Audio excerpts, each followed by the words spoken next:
சேர்த்துருக்கேன்.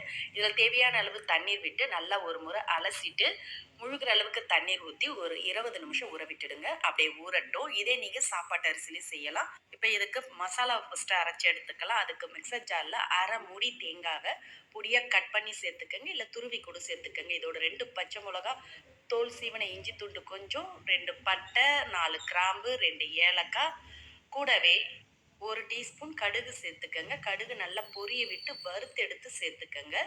கூடவே 1 டீஸ்பூன் அளவுக்கு சோம்பு சேர்த்துட்டு, இதோட சின்ன நெல்லிக்காய் சைஸ் புளியை 1/2 கப் தண்ணியில் ஊற வச்சு சேர்த்துக்கங்க. இந்த தண்ணீர் தவிர எக்ஸ்ட்ரா தண்ணீர் சேர்க்காதீங்க.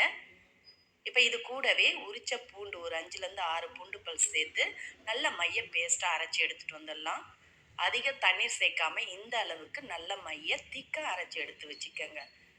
அப்போ தான் அரிசியில் நம்ம சேர்த்து வதக்க பார்த்து தண்ணீர் அதிகமாகாமல் இருக்கும். அப்படியே இருக்கட்டும். மசாலா ரெடியாக எடுத்து இப்போ தாளிக்கிறதுக்கு ப்ரெஷர் குக்கரை சூடு பண்ணியிருக்கேன். அதில் 1 டீஸ்பூன் அளவுக்கு நெய், 2 டேபிள் ஸ்பூன் அளவுக்கு எண்ணெய் ஊற்றிக்கங்க.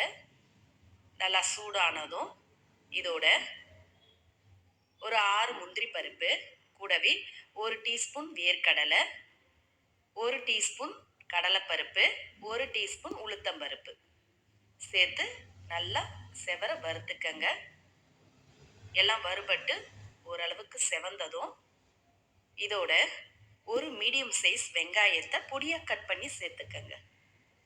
இந்த அளவுக்கு நல்லா பொடியாக கட் பண்ணி சேர்த்துட்டு கூடவே ஃப்ரெஷ்ஷான கருவேப்பிலை, புதினா இருந்தால் கூட சேர்த்துக்கலாம். சேர்த்து நல்லா வதக்கிக்கங்க. வெங்காயம் நல்லா கண்ணாடி பதத்துக்கு வதங்கி வந்த பிறகு இதோட மசாலா பொருட்கள் சேர்த்துக்கலாம். 1/4 டீஸ்பூன் மஞ்சள்தூள், 1/2 டீஸ்பூன் மிளகாய்த்தூள் சேர்த்துக்கங்க. நம்ம ஏற்கனவே பச்சை மிளகாய் அரைச்சி வச்சுருக்கோம். கூடவே 1/4 டீஸ்பூன் கரம் மசாலா பொடி சேர்த்து நல்லா ஒரு முறை கலந்துக்கங்க. கலந்த பிறகு இதில் நம்ம அரைச்சி எடுத்து வச்ச தேங்காய் மசாலா விழுதை சேர்த்துக்கலாம். தேங்காய் மசாலா விழுதை நல்லா மிக்சர் ஜார்லேருந்து ஒட்டை வழிச்சு விட்டு சேர்த்துக்கங்க. சேர்த்து நல்லா கலந்து விட்டுக்கங்க.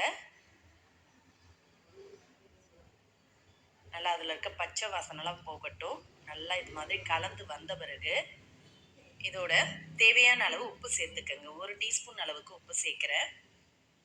சேர்த்து நல்லா கலந்துட்டு இதில் ஊற வச்ச அரிசியை தண்ணி நல்லா ஒட்டை வடிய விட்டு எடுத்து சேர்த்துக்கங்க.